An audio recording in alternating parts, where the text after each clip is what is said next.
Hi friends, welcome to my channel. இன்றைக்கி என்ன ஸ்டோரின்னு பார்த்தீங்கன்னா தன்னம்பிக்கை. நம்ம சேனலை ஃபஸ்ட் டைம் பார்க்குறீங்கன்னா சப்ஸ்கிரைப் பண்ணிக்கோங்க, மறக்காமல் லைக் பண்ணிக்கோங்க. கதை எப்படி இருந்துச்சுன்னு சொல்லி மறக்காமல் பிடிச்சிருந்தாலும் சரி பிடிக்கலாலும் சரி கமெண்டில் சொல்லுங்கள், மற்றவங்களுக்கு ஷேர் பண்ணுங்கள். இப்போ வாங்க கதைக்குள்ளே போகலாம். கமலா எதுக்கெடுத்தாலும் நினைத்தது நடக்கவில்லை என்று தன் அப்பாவிடம் புலம்பிக் கொண்டே இருப்பாள்.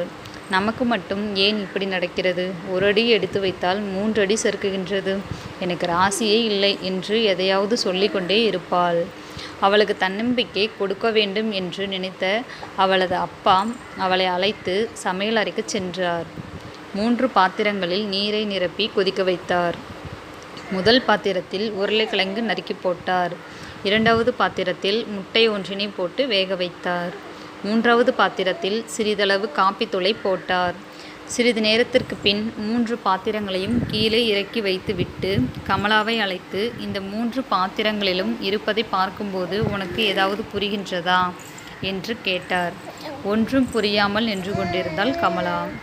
சிரித்தபடியே கமலாவின் அப்பா அவளிடம் முதல் பாத்திரத்தை காட்டி, இதில் உள்ள உருளைக்கிழங்கு திண்மமானது, ஆனால் கொதிக்க வைத்ததும் மென்மையாகி விட்டது. அடுத்து 2வது பாத்திரத்தை காட்டி, இதில் திரவத்தன்மை அதிகமுடைய முட்டையானது தற்பொழுது கொதிக்க வைத்ததும் திண்மமாகி இருக்கிறது. 3வது பாத்திரத்தை காட்டி, இதில் இருந்த காப்பித்தூள் தற்பொழுது நீருடன் கலந்துவிட்டது. 3 பாத்திரங்களிலும் சம அளவு வெப்பம் அளிக்கப்பட்டது, ஆனால் ஒவ்வொன்றும் தன் இயல்புக்கு ஏற்றவாறு மாறிக்கொண்டது. நம் அனைவருக்கும் ஏதோ ஒரு வகையில் ஒரே விதமான சவால்கள், பிரச்சனைகள் எதிர்கொண்டு வருகின்றன.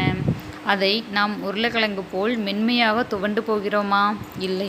முட்டை போல் மென்மையாக இருந்த நாம் வலுப்பெறுகிறோமா? இல்லை.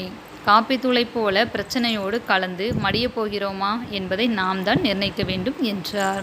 இதை கேட்டதும் கமலா இனிமேல் புலம்பாமல் தன்னம்பிக்கையோடு தன் பிரச்சனைகளை எதிர்கொண்டு வாழ்வில் வெற்றி பெறுவேன் என்று கூறி தன் தந்தையை அணைத்து கொண்டாள்.